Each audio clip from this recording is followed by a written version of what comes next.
This is by far the most important part of setting a boundary, is doing the neuroplasticity work, getting to the root of whatever trigger that's coming up, the boundary that's needing to be set right now, and reprogramming it.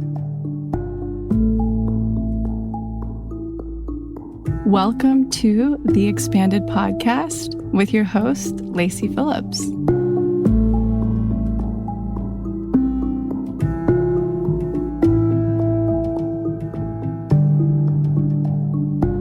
As a leading manifestation advisor with a process that's, well, radically different from the old New Age model, mine is rooted in psychology, neuroscience, and my energetic gifts.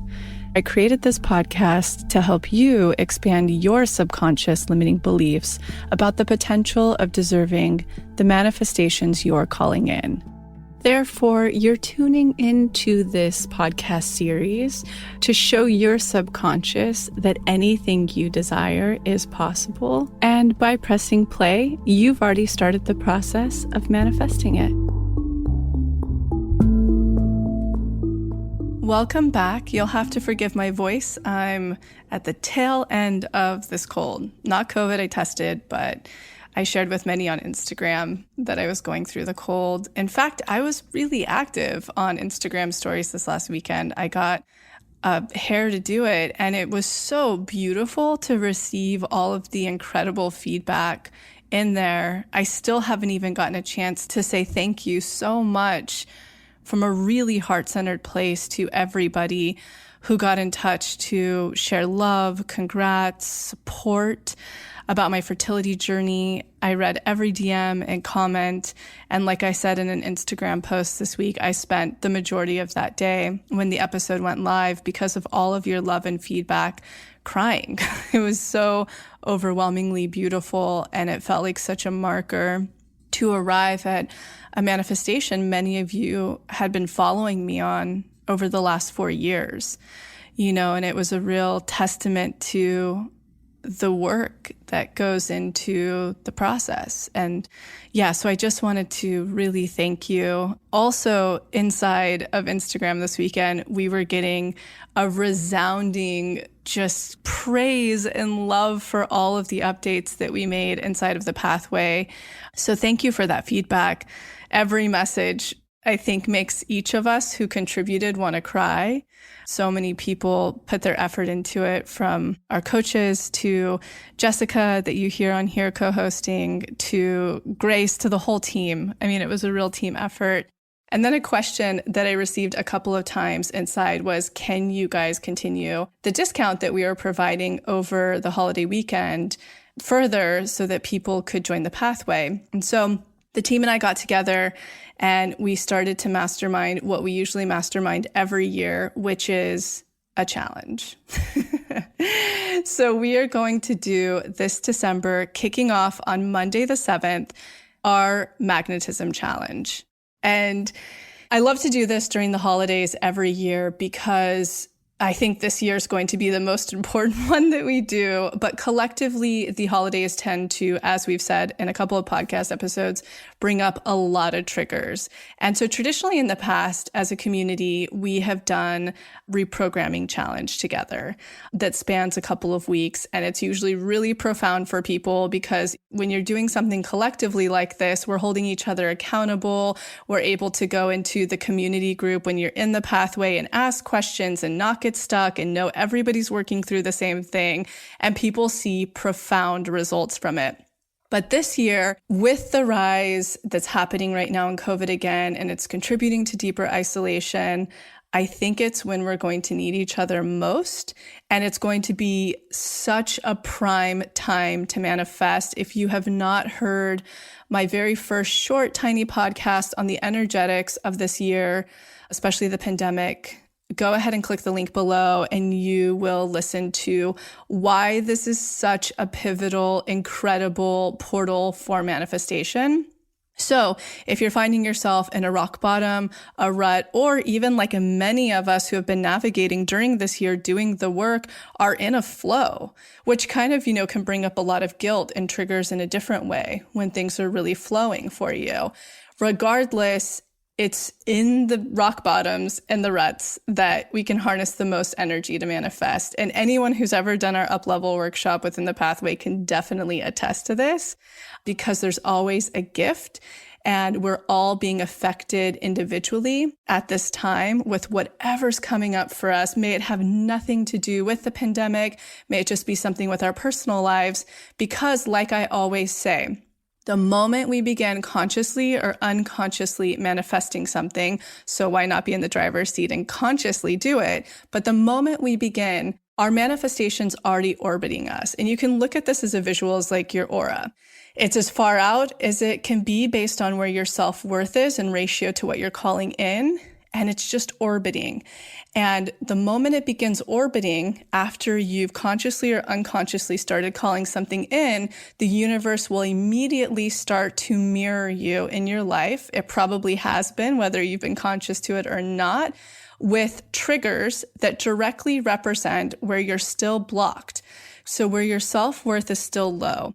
And even when you're being triggered in the day, you may not see the connection until you actually do the daily practice, to do the journal and to do the deep imagining, to go, whoa, that is so deeply connected to what I'm manifesting. So this challenge this year will be different than other years where we usually just focus on solely the reprogramming. This year, we're going to structure it just like this. We're all collectively going to go back through how to manifest together. And because it's updated now, which we've received fantastic feedback on, because it's such an easier flow, you figure out your authentic code in it. Most importantly, we're going to be casting our list together, finding our expanders. So the first week of the challenge, we're really going to be doing how to manifest.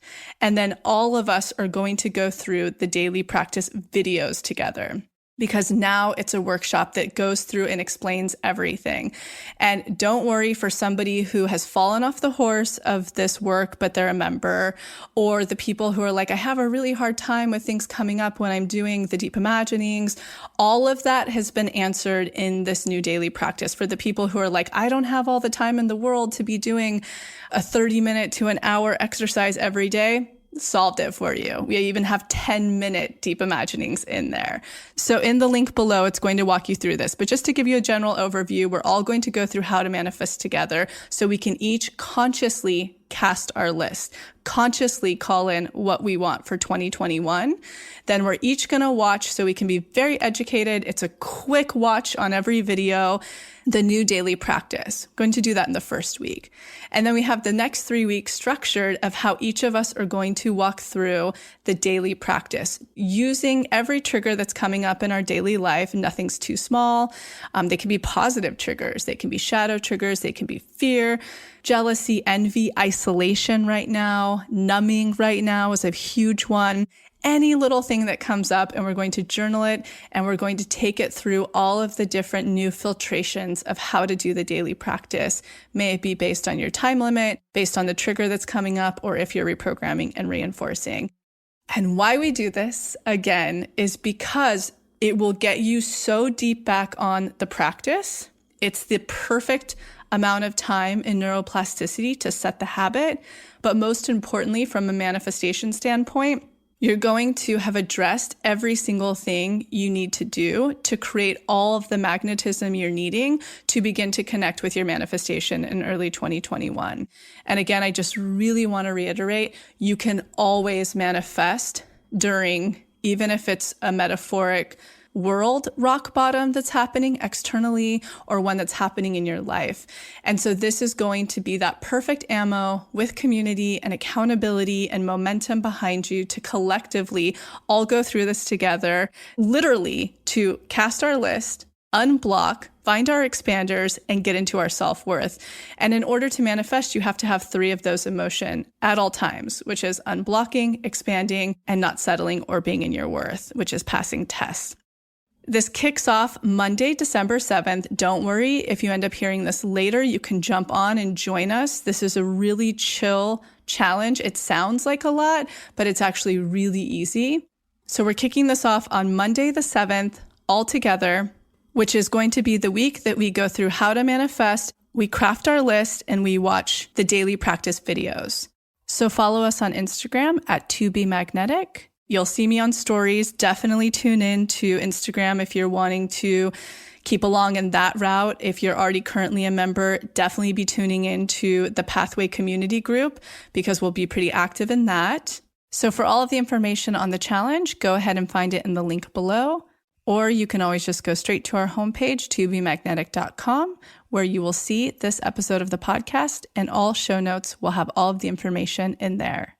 And if you're not in the Pathway, a lot of you asked again if we can continue the sale, and that's our gift to you this season. I want this to be accessible to everybody. If the deal is what's going to be the entry point to get you in to do this in order to connect with your manifestation in 2021, it's with the biggest and warmest heart that we're so excited to extend that.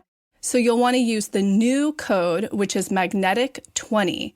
That's all caps MAGNETIC 20 to sign up for the Pathway at the rate of $20 a month versus the normal $27 a month. So it's a $7 monthly savings, which total to 12 payments of $240 for the year. So again, if you're wanting to hop into this challenge and join us so that you can really do all of the groundwork this entire season, have a focal point in order to connect with your manifestation in 2021, use the code magnetic20. You can also find that in the link below. And if you missed that code, go ahead and listen into the mid-roll because I'll repeat it there. I can't wait to see you all Monday. This is going to be super profound. And just doing the reprogramming in the past has had tremendous results for people. Now I can't wait to watch your results when the community together is going through the entire formula, casting the list, and doing all of the groundwork to connect with our manifestations in 2021.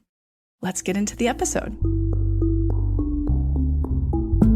Welcome back to another Explained episode, which has quickly become your favorite segment of the entire podcast, Expanded. In Explained, Dr. Tara Swart joins my co-host Jessica Gill and I in deep diving on specific themes within manifestation, which all of you love because it's where we bridge our process of manifestation with neuroscience and psychology and the deep science that anchors it all together. Back in July, Dr. Tara Swart joined us as our psychology and neuroscience advisor. And why we handpicked her, besides the fact that she's so unbelievably marvelous, she has a PhD in neuroscience and a former medical career as a psychiatrist of 7 years. She's also a senior lecturer and on faculty at MIT, no big deal, and senior lecturer at King's College. She's currently working on research projects on plasticity and epigenetics. She has Google Talks, LinkedIn, Facebook, and 2 TED Talks. She's also the author of 3 books, her latest being The Source. So let's get into another Explained episode where Dr. Tara and I break down the energetics and science of manifestation, offering a roundtable perspective on the deep intricacies and connection. Here goes.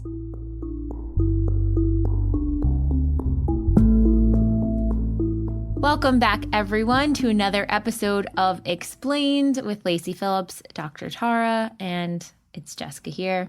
I'm going to start us off with a quote. Today's theme is all around boundaries. This is such a huge topic. Everyone, is trying to understand boundaries, trying to figure out where they need them in their life, trying to navigate if they even feel safe using them. So I just am so excited. We're launching this sort of in tandem with our workshop release of Unblock Boundaries last week, and just so excited to dive into this. And this time, probably more than ever, is when everybody is needing that. Yeah. Absolutely. So I'll kick us off with a quote. Your magnetism is only as strong as your boundaries. So Lacy, Dr. Tara, how do you define boundaries and how boundaries plays into magnetism and manifesting and really just being your most authentic self? Yeah, I'm happy to kick that off on the energetic perspective. So something that I learned pretty early on, when I wasn't practicing the spiritual bypass manifestation anymore, is that no is the most magnetic word you can use, period. and it's interesting because most of us have been taught that, staying in the positive is the most magnetic thing we can do. However, boundaries really and we'll get into this deeper, may it be verbal, physical, or energetic. To set them, it's really about drawing a line in the sand of understanding what you will no longer accept. And also, on the energetic perspective, taking a look at what's taking space in your life that could be open to being filled with your manifestations. So us putting out this course, we used to have one that was a lot smaller that we would kind of say was tailored for boundaries, but nothing like this. This is the actual manifestation process of boundaries and how to set them and what's most important when setting them, may it be energetic, verbal, or actionable. So it's pretty potent just how we believe that the foundation of this work is self-worth, is the law of attraction that plays deeply into boundaries being a stamp to owning your self-worth. 3 great ways to take inventory if you're needing to set boundaries, may it be energetic, verbal, actionable. These 3 questions can be really valuable. Whatever is happening in this moment that might be triggering you, does it impede on emotional or physical well-being? Does it make you feel small, like you're settling? And the 3rd question, do you feel like you're being taken advantage of, whether physically, emotionally, financially, energetic, or just yourself, like meaning you yourself are not honoring your own boundaries? So I'll kind of pass it over to you, Dr. Tara, to get a more psychiatrist perspective of boundaries and neuroplasticity. Yeah, thank you. I mean, completely agree with everything that you've just said, and have also actually recently revisited the workshop. So, I just think the wording is so good to explain what it means. I agree that saying no and the boundaries workshop are, in a way, perhaps the most important workshop of the whole piece, and that boundaries themselves are perhaps the most important thing that we can be aware of and good at practicing in life. And obviously, as a psychiatrist, I've seen some extreme cases of this not being the case. To me, it's a line that can't be crossed. And I love the 3 parts that you expressed so clearly about how the response to that line being crossed should be. So whether it's verbal, physical, or energetic. I want to just give some very specific examples of what a boundary being crossed might feel like, because I'm continually surprised that at all sorts of ages, there are people who say, I've never heard of that before, or I'm really bad at that and I've just never been able to do it and I don't know how to do it. So a boundary being crossed can be, an obvious example is domestic violence, but a less obvious example is someone that keeps getting into your personal space. Not necessarily even in a contact way, but somebody that always just gets too close to you and you don't like it. Another example could be somebody who always makes a little comment that puts you down. That isn't obviously emotionally abusive, perhaps, but you always go away from that person feeling less good about yourself. It can be the person who borrows money and never pays you back. So there's all sorts of boundary transgressions that are crossing a line, but sometimes they can be so micro that you don't really realize that they're happening, but they build up to demean your self-worth. And look, I'm not going to lie, I still struggle with saying no sometimes, but I'm very clear on what my boundaries are in terms of those really important things: physical, emotional, financial, safety, and self-worth kind of things. It tends to be the smaller things. But I also find, for me, not so much anymore, but when I used to travel a lot, that it fluctuated. So when I took my regular sort of digital detox for a month over Christmas and New Year, I would relax all my boundaries. And in February, I'd be very open to people crossing those boundaries and me not doing too much about it. So it's a bit like how, Lacy, you described your sort of hippie upbringing. I would become much more hippie in February. And then I'd sort of realize that that's not really working. So I need to kind of be very crystal clear about boundaries again. And then I'd find that towards the end of the year, when I was stressed and tired, that my boundaries would be very rigid.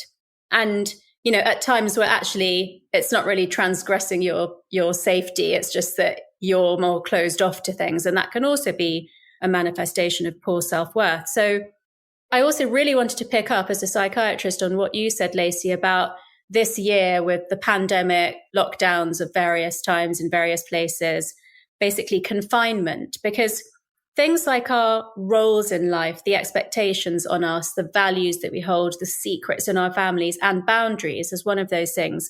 they've all been massively activated this year, particularly boundaries because of physical confinement.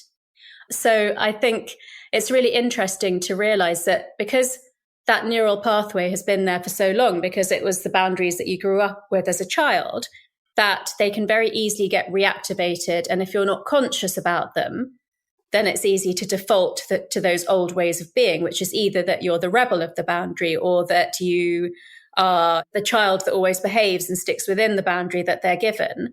And that perhaps if a member of your adult family doesn't stick to those boundaries, that causes you great distress. So it's just really important to understand how your neural pathways have developed around boundaries and being as aware of them as possible and what you need to change, if anything.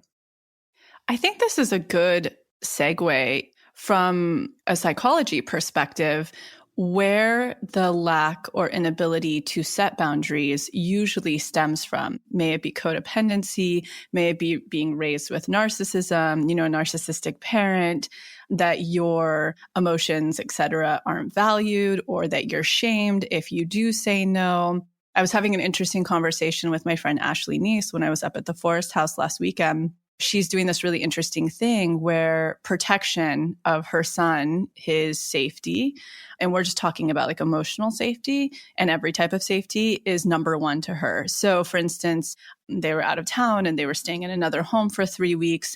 Her and her partner really advocated for him every step of the way. So if old parenting tactics were happening around this child, say he was talking with his pacifier in his mouth and, someone pulled it out and was like, I can't hear you.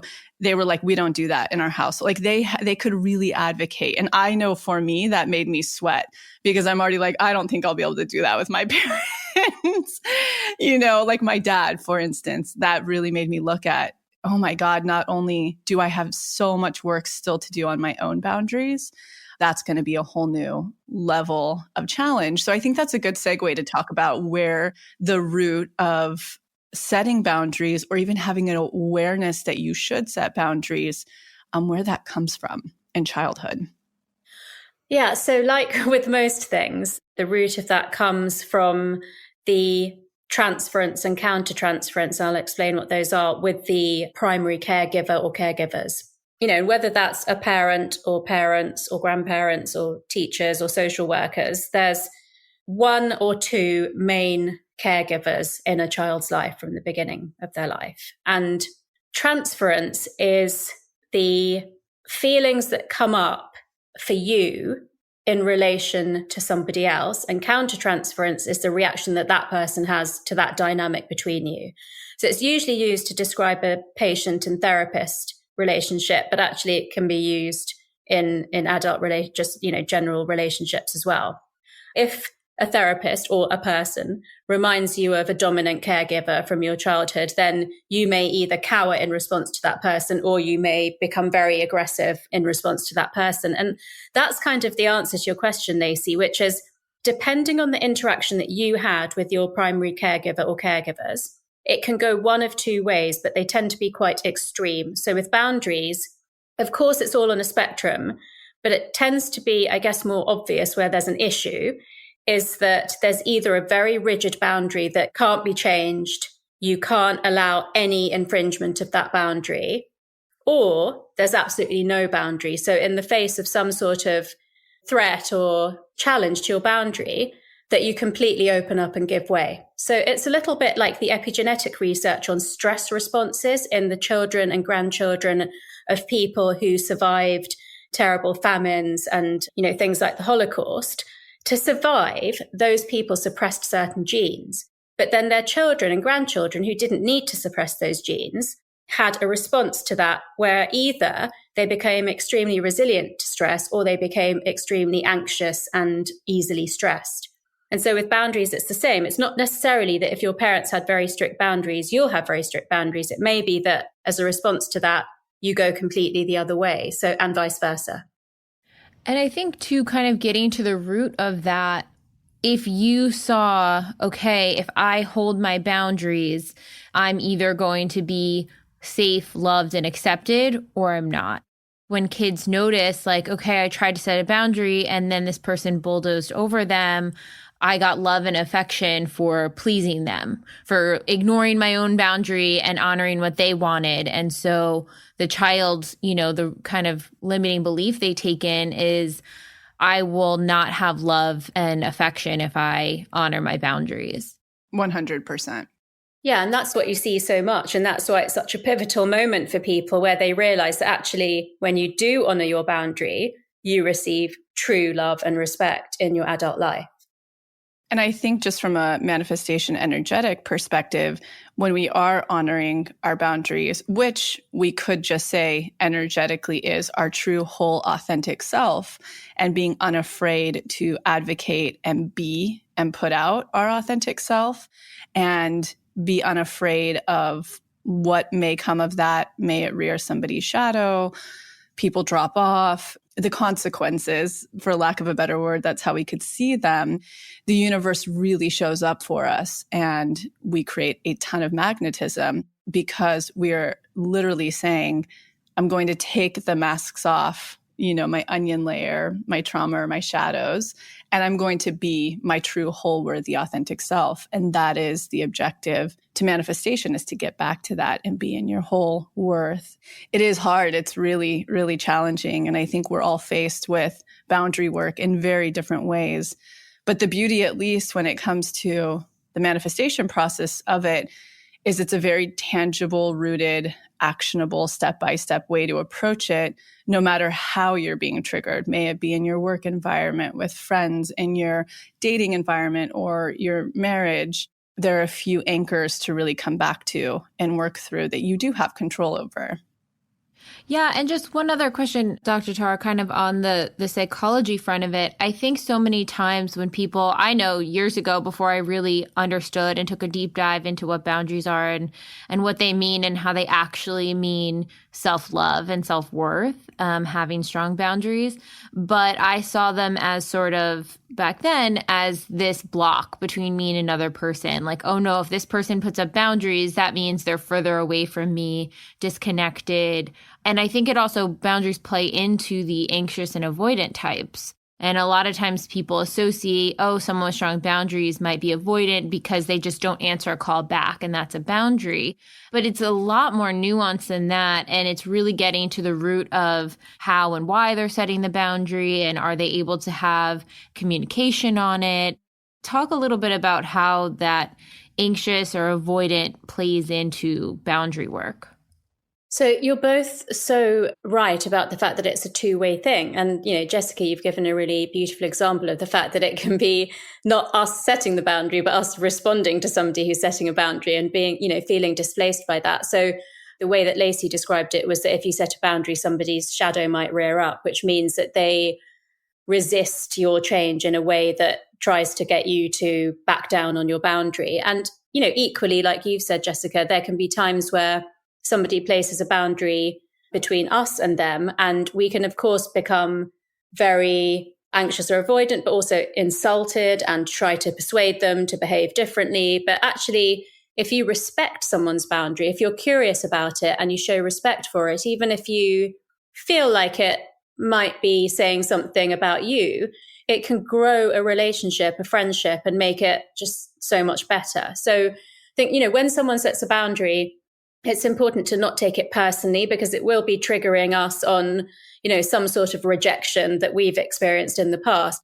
With boundary setting, I would say about 15% of the time, it might be something specific to do with the other person having transgressed, but 85% of the time, it's about the person themselves needing to set that boundary because they've reached a level of worthiness that demands, in a way, a different way of being treated respectfully. So in a way, we're all on a spectrum. And if you think about how people get treated when they're dating, there are some people, and this is one of the things I really love about the way it's been expressed in the workshop, is that the verbal part of a boundary is actually the least important, because if you really mean it from an energetic space and you are actually brave enough to action it if you have to, you don't need to say that much.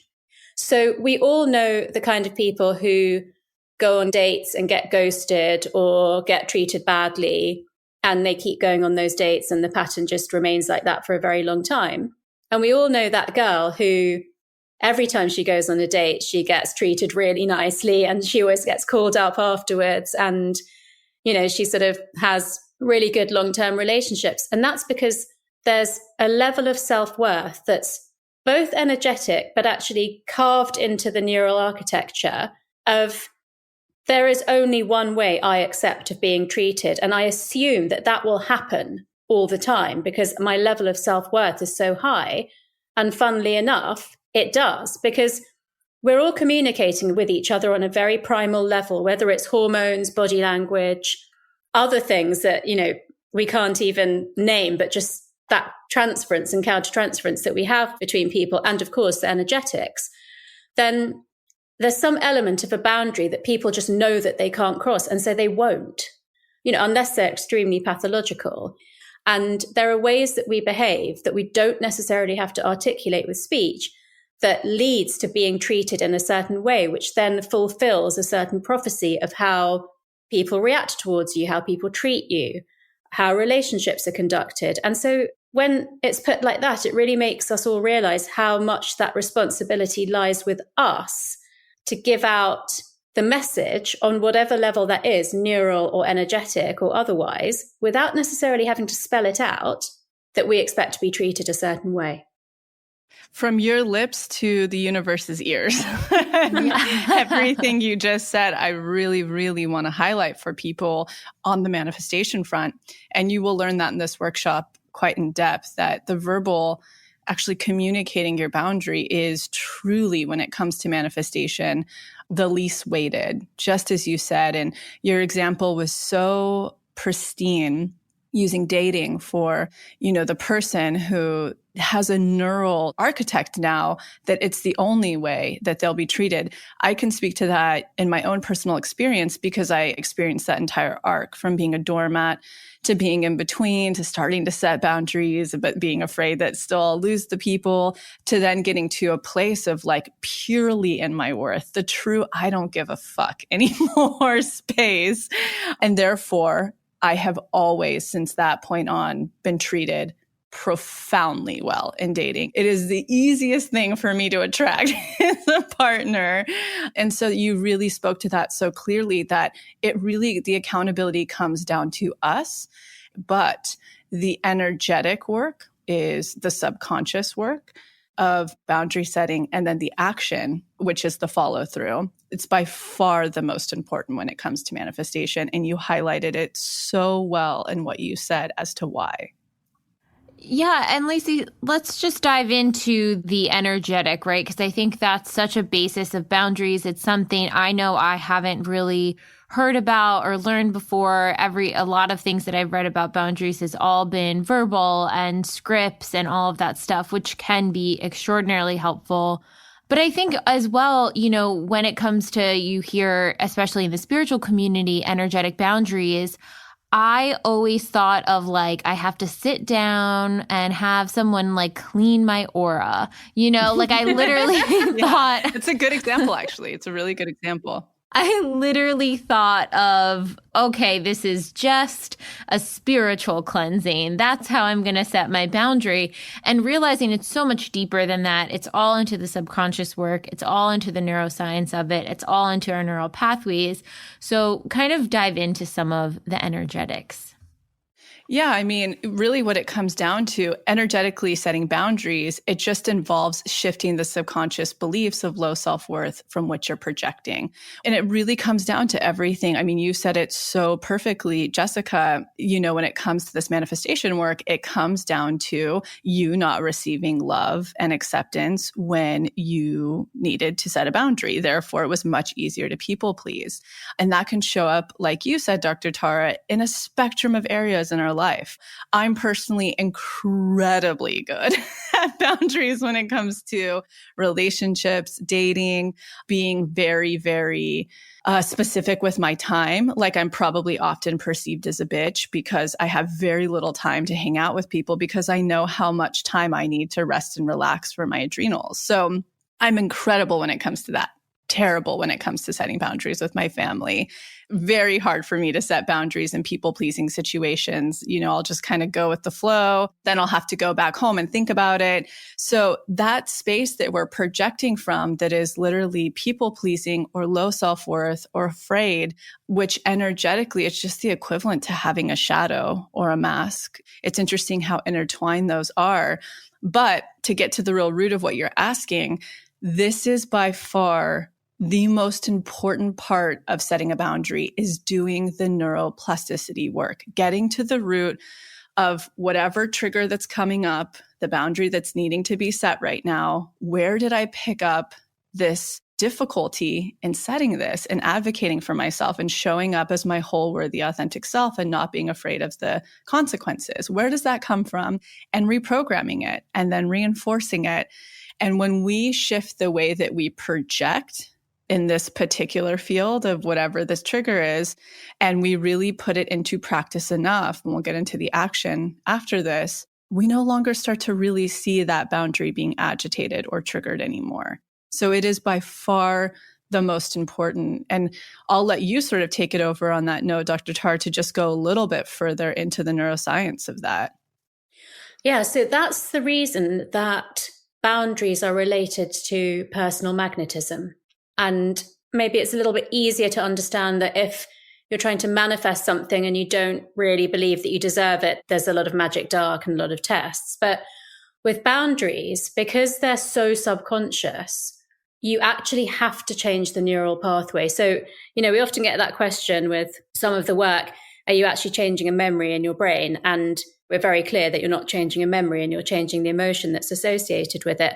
But perhaps with boundaries, you are actually changing something that used to be a certain way, because if you don't, you're not able to sustain the verbal or actionable outcomes that you need to maintain your energetic boundaries. It's just too much hard work. You have to actually believe that it is completely inappropriate for somebody to cross that line to make it easy to say, that's not okay, or don't say that to me again, or please remember that I really don't like it when it will just come out of your mouth if that boundary has actually been changed in your neural pathway. And I just want to say, least of all to reassure you, Lacy, but a lot more for the listeners, because I think so many people will resonate with this, that boundaries with the family that we grew up in are a million times the hardest ones to change, no matter how old you are. I remember when my late mother-in-law said something to my husband. She was in a nursing home at the end, and he said, oh, she knows how to push my buttons. And I said, darling, she's a 98-year-old little lady who hardly knows who we are most of the time. She's not trying to push your buttons. So, those things run deep. And, where there's been a parent-child interaction, it's very, very difficult to change that. And it goes both ways. So I was just thinking about your friend with her young child, and that you can have parents who are very strict, but then with the grandchildren, if you're very strict, they're like, oh, Lacy, don't be so strict, he'll be fine, or she'll be fine, or whatever. And it, it's completely different to what you remember them being like. So there's all sorts of complex dynamics. But the fact is that these things run deep, and therefore they're like a reflex. They're even lower than subconscious in a way. So, subconscious is in the limbic brain, but reflex is in the brainstem. So it's more primal even than that. And so when a boundary gets crossed that you're used to it being crossed, you're really powerless to do anything unless you've actually changed that neural pathway in your brain.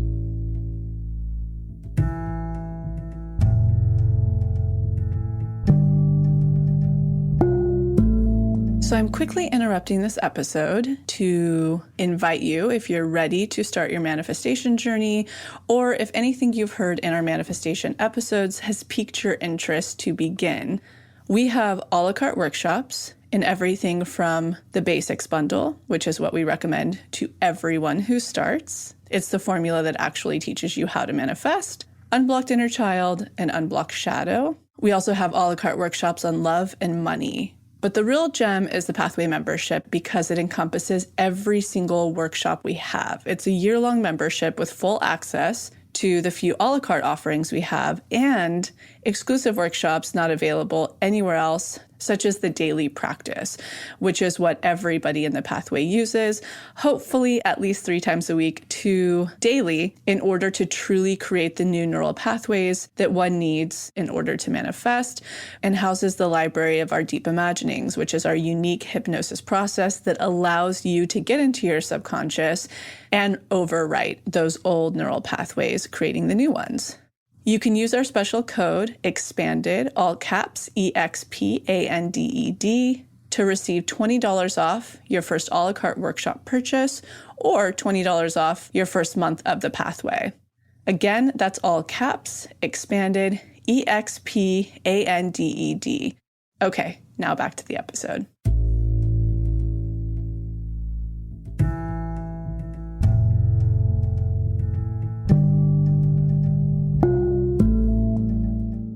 This is maybe a little bit of a tangent, but I want to educate on this for the person who's listening and you're totally understanding what we're saying here to help you read energetics in your life even more.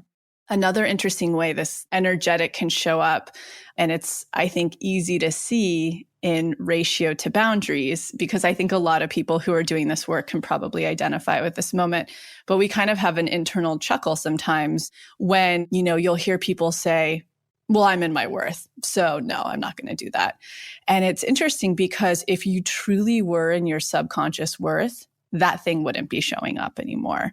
So there's an element that you're not yet in your worth. You're on the arc. You're on your way to being in your worth. We can see that with people and money. They'll say like, well, I'm in my worth, so I'm not going to take that. Well, truly, you're not in your worth if you're having to say it. Because when you're truly, truly in your worth about a subject, you're no longer really tested with it anymore, because what you're projecting, something entirely different now is showing up in your life. It's just not something that needs to be tested anymore, because you do have that true new belief, that new foundation of neuroplasticity in ratio to that. So like for me, going back to dating, even before Max, and if I were to be single now, I truly don't believe I would be very tested in dating, because I don't care if I'm single. Like, I'm so in my worth about it that I know so deeply that the perfect person I want to manifest, and perfect being a very liberal word, because the moment we get into a relationship, that's when the real work starts for both of us, right? Because we're mirrors.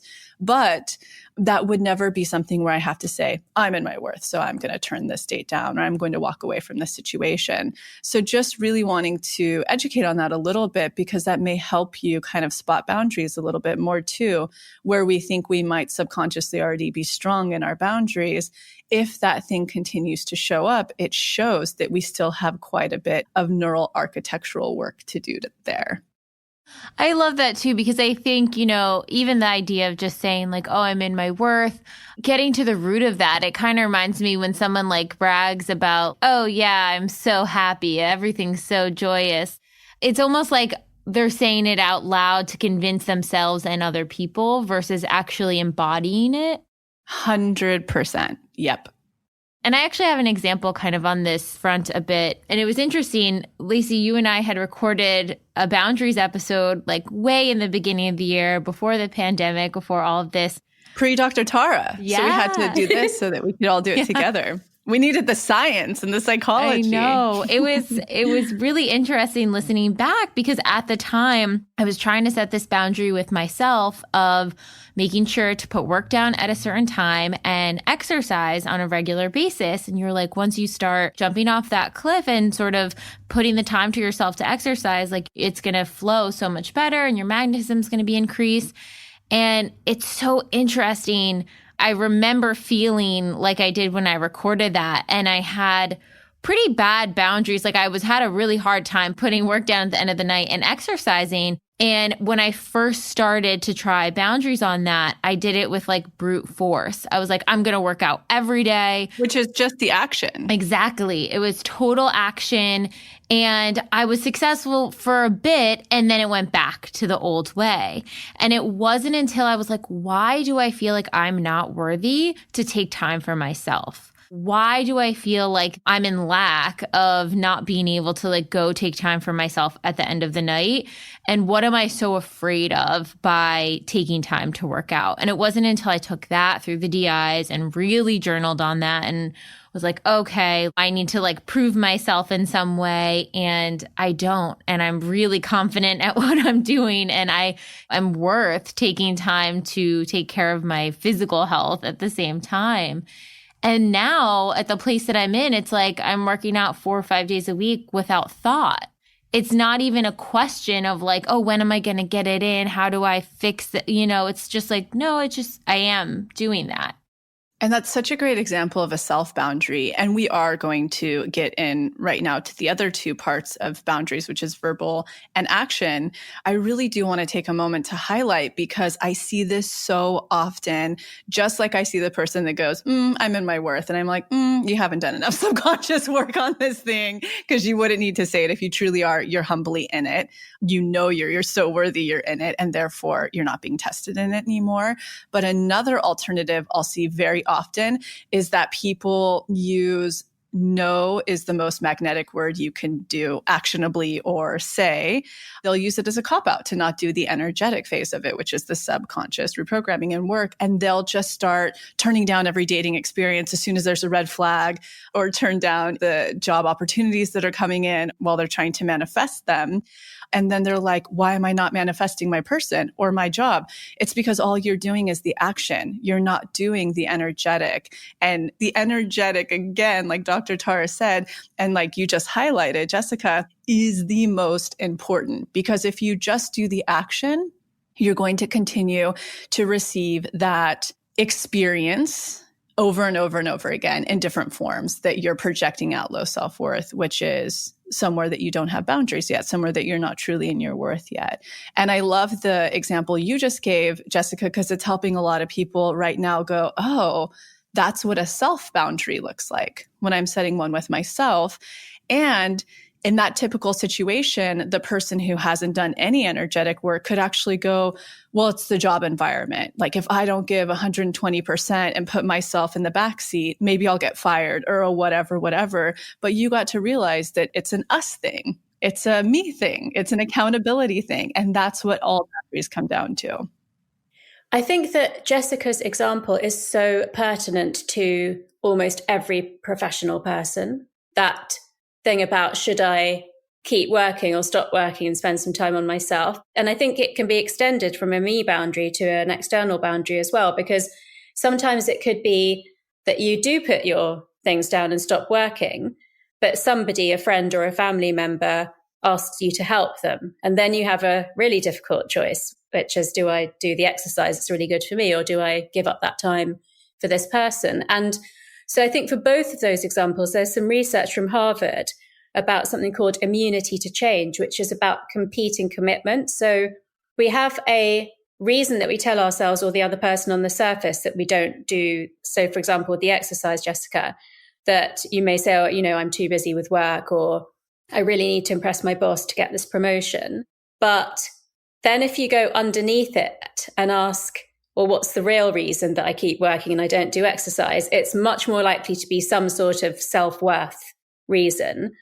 And that's the thing that you need to take to the DIs, basically, and to this workshop specifically. So there is some very strong science from a top institution, obviously not as good as MIT, but up there, which shows that we have an excuse that we give, which could work quite well with a boundary to somebody else. But then there's a competing commitment, which is a low self-worth belief. That's what we need to work on for ourselves.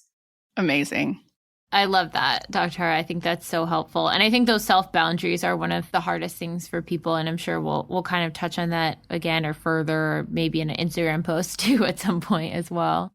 But let's kind of keep going on the list of the 3 different types of boundaries. So we really covered energetic and the importance of that. That's kind of like ground zero for really starting your boundary work. And then we have verbal, which is stating your needs. So Let's talk about the importance of verbal, especially for someone who maybe was an avoidant and they've had a really hard time stating their needs to other people. They always kind of shy away from that. How can the verbal be helpful, and how can they do it in a way that is best received versus just yelling at someone to leave them alone, for example? Yeah, it's interesting because as an avoidant, verbal to me is one of the most challenging still to state. I'm able to do it more, but kind of as we said, it is the least important in this lineup, making sure that the energetic is really, really looked at first and worked on. Then when it comes to stating our needs, we're going to have a lot more confidence in doing so, and we're going to have a lot more understanding. And one thing that I always really like to say when it comes to verbal is there are a couple of really key, cool ways to learn like nonviolent communication or the imago technique, especially if one has a lot of trouble stating their needs.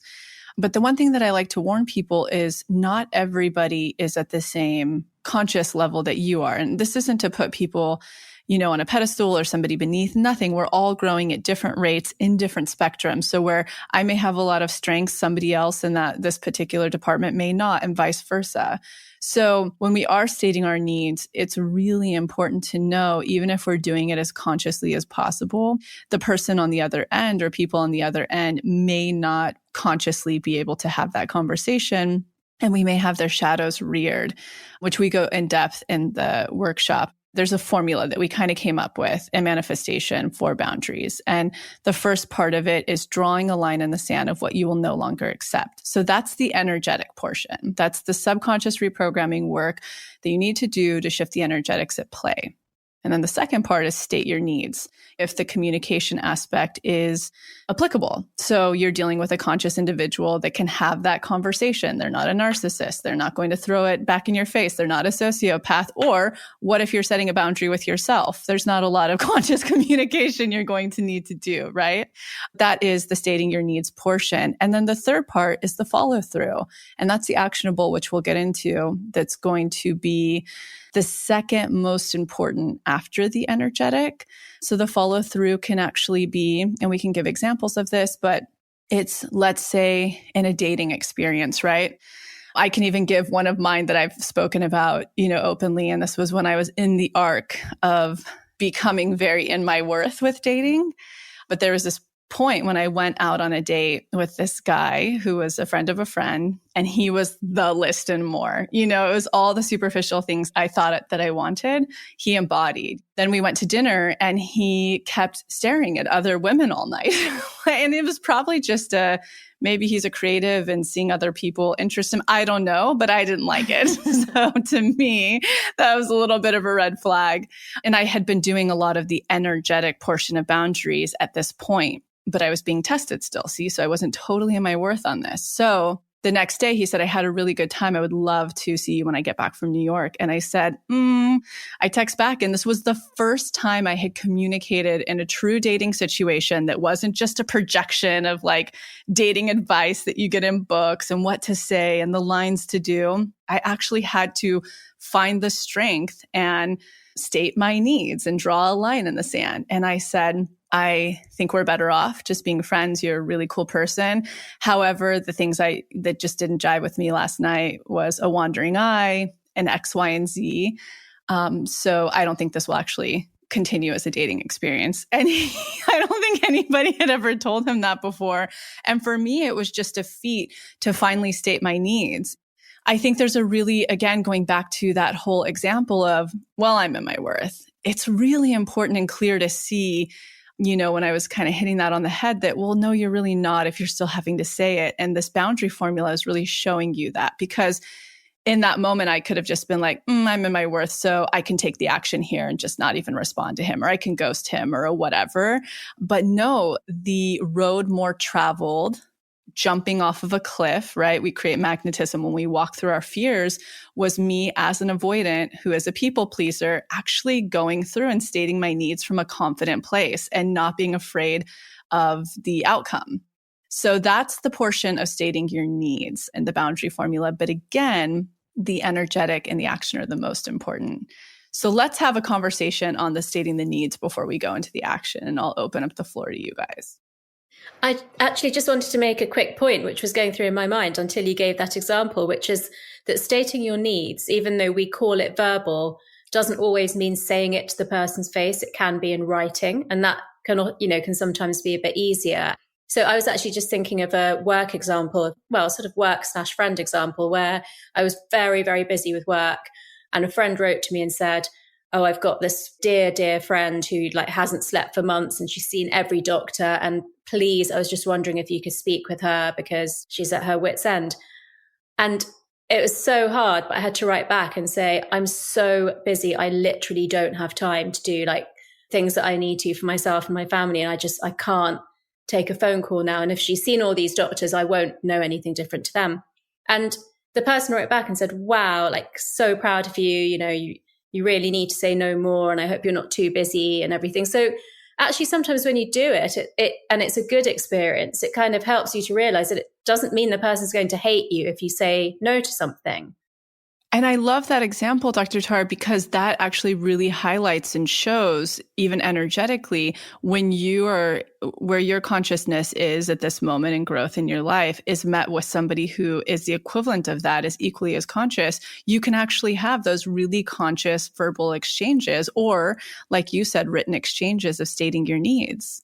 Yeah, I mean, this person is particularly lovely and psychologically developed and everything. So yeah, I guess there's a version of that where it wouldn't be received well, but the more examples of it being received well that you can recall or write into your journal, the more it helps you to build up the actual energetic that that's the right thing to do. And that if the person doesn't respond well to that, that says a lot more about them than it does about you. I like that you said that too, because in the last episode, I had asked that question, when it comes to in the moment you're triggered, and some practices out there talk about with neuroplasticity to go to gratitude or go to your heart space. But you actually gave that really incredible example of showing your mind of other times that had been, a positive experience. Basically, you showed evidence of things working out in the past or being positive actually helps that. And I think that was am I correct that it's the raised awareness part of changing, of overriding a neural pathway? Yes, absolutely. Right. So that's such a good example of that. And another example of that has actually helped me a lot when it comes to continuing to set boundaries and walking through my edge of fear of communicating them, may it be written or, actually saying them, has been watching manifestations come through each time I do. So it's another version of showing your brain evidence to be prepared for that and to continue to do it. I think exactly kind of what you were both saying. Stating your needs is definitely a strong part to create magnetism. And especially when you have the energetic getting worked through, then it seems to stick more. But I think it's also important to make sure, like you were saying, you're doing the verbal to someone who is able to receive it. Whereas someone who might have, let's say from the example earlier, an abusive relationship, they might not need to state their verbal needs to that person. They might need to do energetic and actionable, which is removing themselves from the relationship. People are like, well, I didn't get to tell them how much they hurt me. And you see this a lot of times often with, parents, or let's say someone's parents has passed away. They're like, I didn't get to tell them what I needed in that.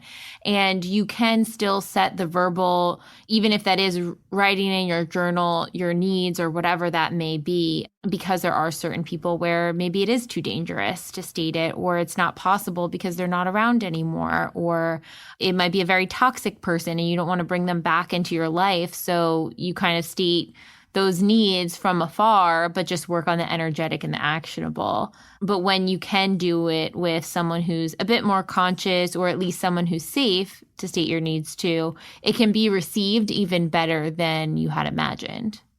But can I also check with both of you that we're not saying that the verbal piece isn't important. I think we're just saying that it's less important because if you've got the energetics piece right, then you wouldn't even need to use the verbal piece. So if, for example, we use Lacy's example, if Lacy ever was on the dating market again, then I don't think that anybody who's got a wandering eye would even try to go out with her, because they would know that she just would never have anything to do with them.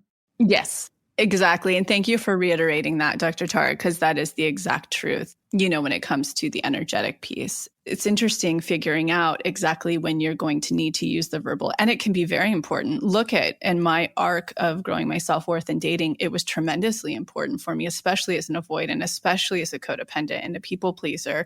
That actually took me to a new level of magnetism because I faced a really big fear of having to communicate my needs. And also even going down and understanding nonviolent communication, imago technique, and stating them, let's say, from the I perspective, and really getting clear on, okay, how do I share with this person what my needs are in a way that's owning exactly how I feel and not blaming them for what's happening. Yes. And we cover that in the workshop. We, give the tools for that, because I do think that approach can be received a lot better than not having any tools or guidance at all. Actually, I think there's another really important thing to say, which is that in a way, we're inferring that setting a boundary is quite negative, especially if you're raising children. And obviously, I've more recently been in a step-parent situation. Boundaries actually make people, particularly children, feel safe. Oh, yeah. When I taught at preschool, that was the number one. You would see the children, they love having a structure within that they can be free. Exactly. So I think it's worth saying that, because otherwise it just felt a bit like we were saying every time you did it that it would potentially be negatively received. And that's not the case. Not at all. And I think there's one quote that we use in the workshop: good fences make good neighbors.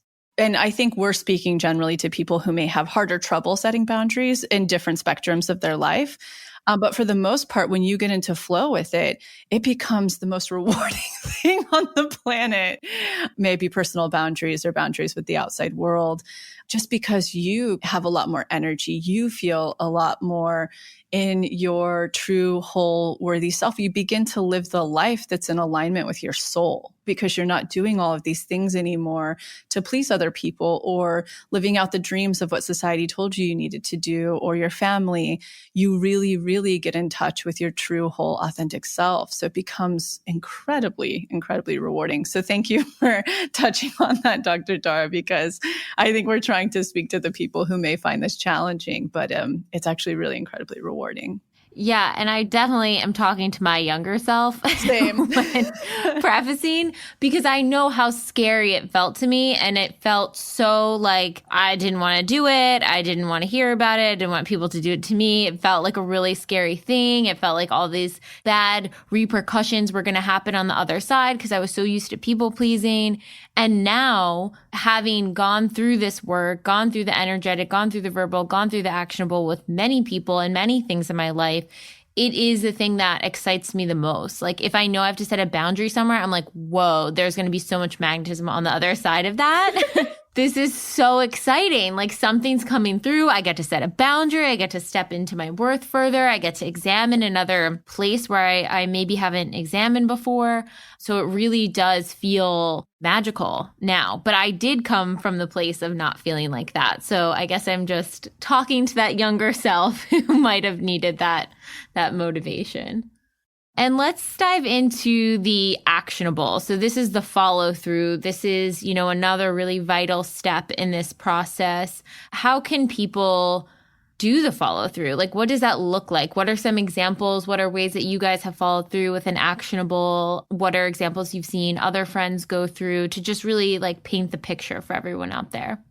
Yeah, before we even get into the examples, the one thing I really want to reiterate, because if there's anything somebody walks away with from this episode, especially going into this work, energetic, you have to do that before the actionable. You just have to get in there. Otherwise, the actionable, if you just do that, which does on its own create situational magnetism, you will find magnetism because you're usually jumping off of a cliff, walking away from, saying no to things you normally wouldn't have. And doing that alone starts to create magnetism. However, if you don't do the energetic, you will continue to receive in different areas of your life this same, what we can kind of call a test, a boundary, a test, or a trigger, continue to come up. So I just really, really want to nail that home, getting into the actionable. It's so important, just as Jessica's example was. And just as the example I said to the people who are, out saying no and passing tests all the time and jumping off the cliff. And they're like, why am I not manifesting? Or like with you, Jessica, not building that true habit, that true boundary. So I just want to preface that. And then I would love to hear people's examples of taking action. And, giving a little bit of a definition here, taking action to set a boundary can involve distancing yourself, jumping off cliffs, and removing or leaving dynamics in which you are treated poorly, abused, or undervalued, energetically, emotionally, mentally, or physically. One example just came into my mind. It's an example of a strong boundary that was set during childhood, which has played out, I would certainly say, well for me. And so I want to share it as an example of when I do that, I've not had any bad responses. And so for some people who struggle with it, it could help. So I had a nanny when I was at primary school who had a cushion with a quote stitched on it, "Never a lender or a borrower be." And basically, I've hardly ever had any debt in my life. Probably a home loan is the only thing I've ever had. And I prefer not to get into the complication of lending people money in case there's ever an issue with it. So I sort of made a rule to myself that if somebody asks me, a friend or family member asks me to lend them some money, I don't mind lending them money. I won't even expect to get it back. So it has to be an amount that I'm cool with not getting back. But I'm very clear with people. I'll lend you money once. If you pay me back, I'll lend you money again. If you don't pay me back, don't ever ask me again. And it's not always stated that explicitly, but that's my boundary. I'm like, go, Dr. Tara. See her verbal? Amazing.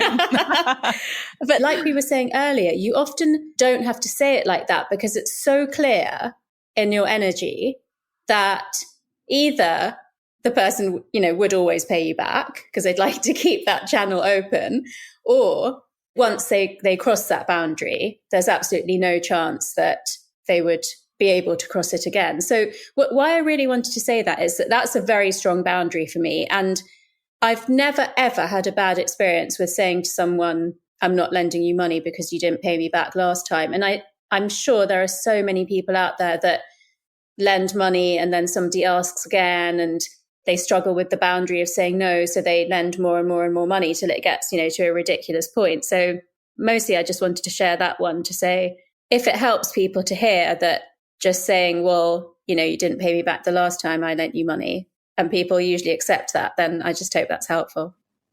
Well, what I love that you said in that, the lesson in that, and we talk about this in the workshop, is when we use verbal to state our needs, an example of that can be to set up expectations, right? So say you're in a dating experience and you're in the arc of really getting into your worth. I think we have a couple of explicit examples of that, but, say maybe the person you've been seeing for a little bit, you guys had a great texting rapport, and then all of a sudden their communication really starts to fall off and it feels like, okay, I'm being taken advantage of here. Those 3 questions we set up. And then you have to state your needs. Like, let's say you've done the energetic boundary work on it. Now it's time to state your needs. A version of stating your needs can be expectations. The communication there is, look, I'm looking for something really serious here. We had a great rapport. I'm noticing now that it feels like texting is falling off or not as important. If in any way you're not feeling as serious as I am or working towards that, then this maybe isn't the right fit. So setting an expectation of sorts, and it can be towards anything. I love that as a part of the verbal, because when it comes to the action, the follow through of the formula, it's not out of left field. And it's not coming from that place of the example of the person that I have been before that I was saying, that's just like walking away from every red flag and turning down every job opportunity and wondering why their manifestation isn't showing up. You will have done the energetic work. You will have stated your needs by setting up an expectation. And then if the boundary is crossed again at that point, it's time to take action, which is walking away, right? Or whatever. It can be different for different circumstances. But that's what I think was really clear about the example you gave. So thank you for sharing that.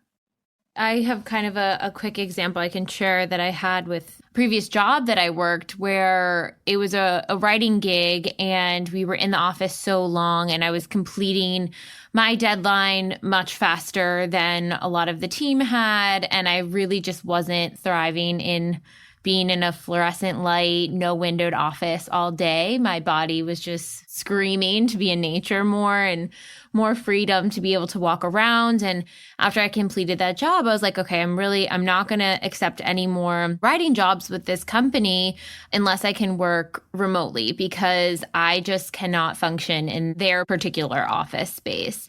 And so when they reached back out and, we're like, hey, this is the offer, blah, blah, blah. And I said, look, I'm happy to help you guys, but I can only do it if I'm able to work remotely. And they said no. And so my carry through actionable was saying, thank you so much, but I'm going to have to pass. And so it's kind of, being able to state my needs, doing energetic of like, why is this not? And really what helped me in that one was going through my authentic code. And I was like, why do I not like this office environment so much? What's going on? And it's like, oh, because I need freedom. I need to be able to walk in nature. If I need a 10-minute break or something, I need to be near windows. I don't want to be under fluorescent lights. And so knowing in my authentic code that freedom was important, then I was able to state my needs with unwavering confidence. And then I was able to carry through by saying no. That was great. And I think that really shows the different parts of the formula of a boundary. For me, most recently, I may have given this example in something else, but we're currently remodeling our house in Topanga, and I'm actually tested very often in the last couple of years with contractors or landscapers, may it have been up at the Forest House or whatever. I clearly have some deeper energetic work to be doing here. But an example that did come up when we started was we hadn't really looked at their terms of payment super clearly when we signed the contract, just assuming that they were similar to all other terms of payment. And when we started the job, they actually wanted 100% of the entire remodel payment within the first month and a half of doing the work on the house. And we were like, what? Like, no, never heard of it. We talked to a ton of people and it was absolutely ill-advised. So we had to walk through this process. And so I had to really look into the energetics of what was going on there and why these patterns continue to repeat. And then Max and I had to get very comfortable with stating our needs. And we took a lot of time on this email back and forth. We had our lawyer look at it. And so we really set up that stating our needs. And it was incredibly eloquent and it set up an expectation. It also drew a very specific line in the sand. And what we had to be very okay with was to walk away and have to find a new team to be our contractors. And so it was a really clear example of this boundary. And they came back to us on Monday saying, okay, we can work with the payment schedule that you proposed, which was entirely reasonable. But that was us walking through that. And I continue to be challenged and in this area always. So it's a deep, deep place I need to work on the energetics. It shows that I am not in my worth yet. I love that though, because I do think, especially when it comes to home things, like you had mentioned earlier, you have really strong boundaries in all different types of relationships, but family, it's, you're still working through setting stronger boundaries with family. And I'm sure there's a tie between this is your home, nesting ground, family. It's probably such a similar dynamic. Absolutely. And I think that's a really good highlight, Jessica, of helping people read energetics, that home has many offshoots, right? Like what the home represents is an umbrella for many things. And I'm continuing to be tested in many of those things. So it shows where my work lies ahead. Yeah, Jessica, that was so profound. Yeah, really good. I was just thinking, it's the sort of thought that was coming up. And then when you said that, it kind of really landed for me, which is that my area of being tested is around being the carer and helping people. And so that can come up through either like work that isn't paid as well as it should be, or friends or family actually needing looking after, or just, advice or whatever. Yeah, that's actually really interesting. We should look into that further, helping people to understand their particular theme. Agreed. We have so many places. We need like an entrepreneurial workshop. We have so many places to continue supporting people. But I am actually really, really, really excited that this is released because when, we created this right before the pandemic and it was just like, I don't think this is the time to put this out. We need to support people in other ways right now. And there really couldn't be a more perfect time than, the holiday season. I was so impressed by how thorough and deep this workshop is that I think your minds are going to be blown with this workshop, and so grateful. Similarly to the response we received when we put out Up Level, same time of year 2 years ago. Yeah, it could not be a more perfect time of year to really look at your life and see, okay, we're sort of in this new phase. We're still sort of in lockdown of sorts. Dr. Tara, you are in your second lockdown.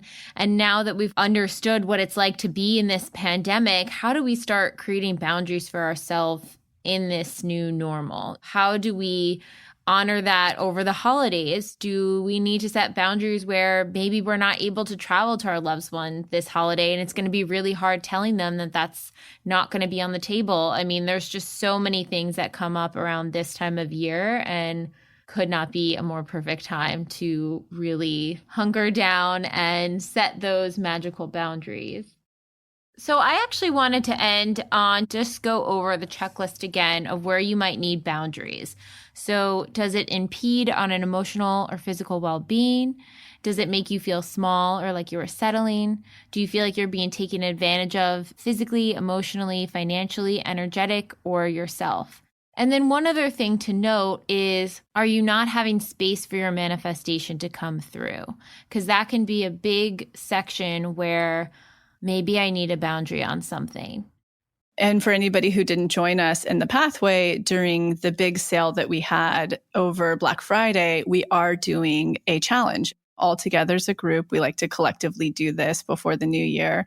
By doing this work together, why we like to is because we're doing a lot of the heavy lifting to actually connect with our manifestations in 2021. So if you haven't already, join in on this magnetism challenge to really prepare to have done the heavy lifting to connect with your manifestation as soon as possible, really, in 2021. I'd just like to echo what Lacy said by extending the example that Jessica gave about sort of family dynamics at holiday time, and really say that, yes, those family dynamics are very deep in the neural architecture, but that's why for boundaries, you must do the energetic work that's based on neuroplasticity, because it can't be sustained without that. So if you've done that work, even in holiday time, even with your family, the boundaries will be easier. But if you haven't, then you'll get those typical holiday time issues that families get.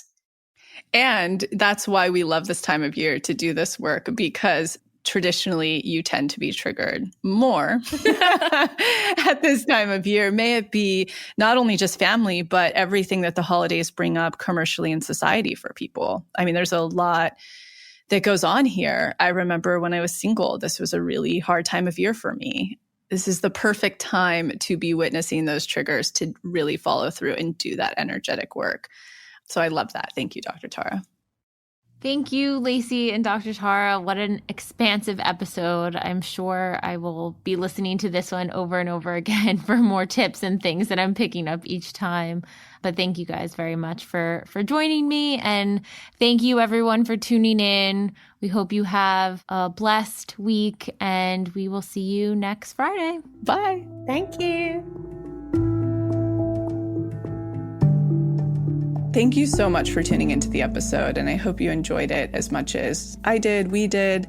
And in case you're not totally ready to join the pathway yet, I wanted to share a few of our free offerings that I'll often suggest to people as a little bit of a blueprint to get them started on their manifestation journey. The first place I like to direct people completely for free is the motivation. You can see it linked below or on our homepage as our testimony library. And it's categorized by different subjects, whether you're calling in career, money, love, wellness, and much more. When you're reading about a member's experience of what they manifested, you're actually seeing to believe and showing your subconscious that that very thing is possible for you. The second place I like to direct people is to the free clarity exercise, which is also linked below. In it, you get to try our own unique hypnosis process, learn about the science, and some journaling prompts. And the best part about this, you'll get a tiny taste of what it's like to go into your hypnotic state, bring your subconscious forward, and create new neural pathways while receiving clarity. And the third thing, if you haven't listened to it on this podcast yet, please go back to the episode titled Manifestation 101, where you'll learn the basics of neural manifestation to truly understand this process. So go ahead and check out those free resources, the motivation, the free clarity exercise, and the episode Manifestation 101, all linked below. And in an effort to make sure to have representation in this process series, go ahead and submit any process testimonials you have, especially to our LGBTQ+ community, our BIPOC, as well as the WISE, which is anyone in the community who is 45 and over. All right, we'll be back next week.